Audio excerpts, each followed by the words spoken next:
ہمارے سامنے عید کا مہینہ اور عید کا تہوار بھی سامنے ہے۔ اس تہوار کو دیکھتے ہوئے ہماری طرف سے، ہم مسلمانوں کی طرف سے ایک بہت بڑی بھیڑ بازاروں کے اندر جا سکتی ہے، مارکیٹنگ کر سکتی ہے، شاپنگ کرے گی، ہماری ماں بہنیں بھی کپڑا خریدیں گی۔ میری ان سے پرزور اپیل ہے کہ کووڈ-19 یعنی کورونا وائرس کو یہ ہلکے میں نہ لیں۔ اس بیماری نے پوری دنیا کو اپنی چپیٹ میں لیا ہے، لہٰذا آپ اس کو ہلکے میں نہ لیں۔ اتنا یاد رکھیے گا کہ آپ نے اگر بازاروں میں بھیڑ لگائی اور اس سے اگر آپ کو کورونا ہوا تو یقین مانیے آپ اس کورونا میں اگر آپ اس دنیا سے رخصت ہوئیں اور آپ کا انتقال ہوا تو آپ یہ فطری موت نہیں مریں گی، بلکہ اس کو خودکشی قرار دیا جائے گا۔ سرکار نے گائیڈ لائن بنائی ہے، اس پر عمل کرتے ہوئے ہم کورونا سے بچ سکتے ہیں۔ خود ہمارا قرآن یہ کہتا ہے کہ لا تلقوا بایدیکم الی التہلکہ، اپنے آپ کو، اپنی جان کو جان بوجھ کر ہلاکت میں مت ڈالو۔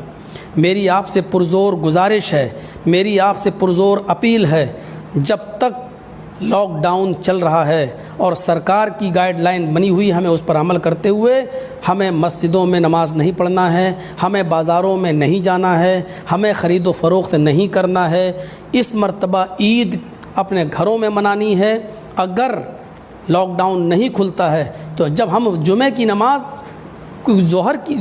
کے دن ہم ظہر کی نماز گھروں میں پڑھ رہے ہیں، جب ہم رمضان میں فرض نمازیں گھروں میں پڑھ رہے ہیں، تو عید کی نماز تو فرض نہیں ہے۔ عید کی نماز تو ہمارے لیے جمعے کے دن سے بڑی اہمیت نہیں رکھتی ہے، تو ہم عید کی نماز گھر میں کیوں نہیں پڑھ سکتے ہیں؟ اگر بازار میں آپ گئے تو یہ لاک ڈاؤن کا النگھن ہوگا، سرکار کے آدیش کا النگھن ہوگا، اور قرآن کریم کی اس آیت کی بھی نافرمانی ہوگی، لا تلقوا بایدیکم الی التہلکہ۔ میری سمجھ میں نہیں آتا ہے کہ کیسے آپ کے دل گوارا کر رہے ہیں کہ آپ بازار جائیں اور شاپنگ کریں،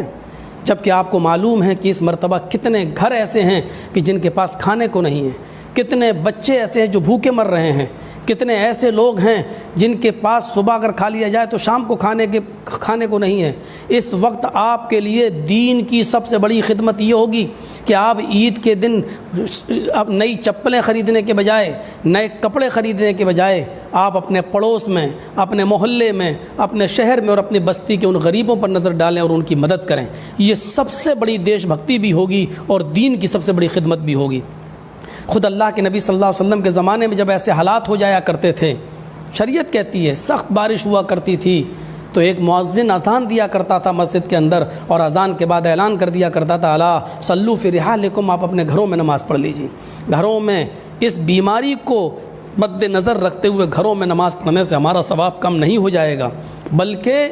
ہمیں اس کی اہمیت کو سمجھنا ہوگا اور لاک ڈاؤن کا پورا پالن کرنا ہوگا، سرکار کی گائیڈ لائن کا پورا پالن کرنا ہوگا، اور اگر ہمارے لیے لاک ڈاؤن عید کی نماز سے پہلے اگر نہیں کھلتا ہے اور سرکار کوئی نئی گائیڈ لائن تیار کرتی ہے تو ہمیں اور آپ کو یہ سوچنا ہوگا کہ ہمیں عید کی نماز بھی گھروں میں پڑھنا ہے۔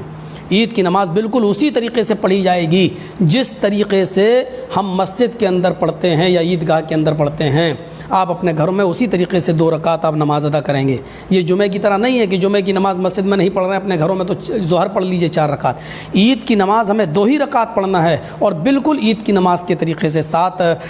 پہلی رکعت میں 7 تکبیر اور دوسری رکعت میں 5 تکبیر، یعنی 12 تکبیر زوائد۔ ایسے ہی ہمیں اپنے گھروں میں نماز پڑھنا ہے۔ آپ اپنے گھروں میں اپنی بیوی اور اپنے بچوں کو اپنے پیچھے کھڑا کر کے بھی نماز پڑھا سکتے ہیں، اس میں کوئی حرج کی بات نہیں ہے۔ میری آپ سے پھر گزارش ہے کہ بازاروں میں بھیڑ نہ لگائی جائے،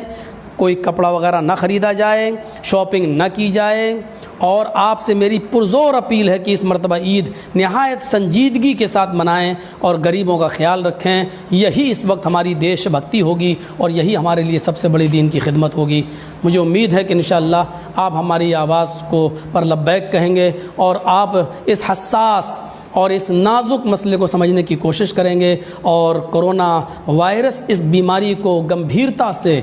آپ سیریسلی اس بیماری کو آپ لیں گے اور آپ